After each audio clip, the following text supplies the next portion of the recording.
Bhogapuram airport ఘనత చంద్రబాబుదేనని, ఆ క్రెడిట్ను జగన్మోహన్ రెడ్డితో పాటు వైసీపీ నేతలు చోరీ చేయడానికి ప్రయత్నిస్తున్నారని ఎమ్మెల్యే గంటా శ్రీనివాసరావు విమర్శించారు.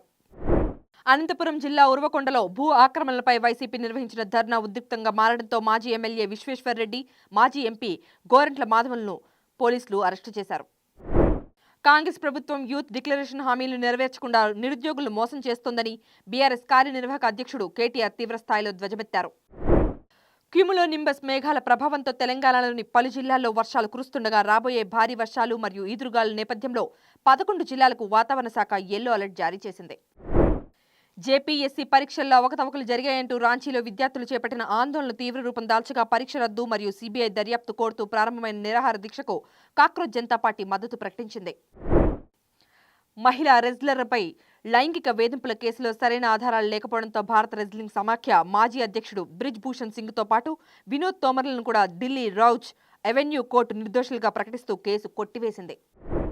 Bharat, China, Bhutan tri junction వద్ద రవాణా భద్రతను బలోపేతం చేసేందుకు గాను ఉత్తర బెంగాల్లోని కునియామోర్ నుంచి జల్దాకా వరకు 17 కిలోమీటర్ల వ్యూహాత్మక రైల్వే లైన్ నిర్మాణానికి కేంద్రం 272 కోట్ల రూపాయలు మంజూరు చేసింది.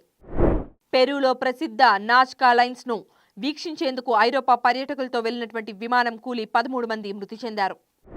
UV creations, first frame entertainments కలిసి నిర్మిస్తున్న కొరియన్ కనకరాజు చిత్రం ప్రీ రిలీజ్ వేడుకను రేపు భీమవరంలోని ఎస్ఆర్కేఆర్ ఇంజనీరింగ్ కాలేజీ ప్రాంగణంలో నిర్వహిస్తున్నారు. ప్రభాస్, హను రాఘవపూడి కాంబినేషన్లో వస్తున్న ఫౌజీ చిత్రం ప్రీమియర్ షోలు డిసెంబర్ 2 నుంచి ప్రపంచ వ్యాప్తంగా ప్రారంభమవుతాయని నిర్మాతలు అధికారికంగా ప్రకటించారు. శ్రీలంకతో టెస్ట్ సిరీస్కు అకీబ్ నబీ ఎంపికయ్యాడు. గాయం కారణంగా దూరమైన జస్ప్రీత్ బుమ్రా స్థానంలో నబీకి అవకాశం దక్కింది.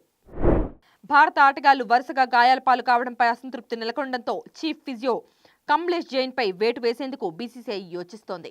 Please subscribe to the channel and download the Politicos app from the links in the description.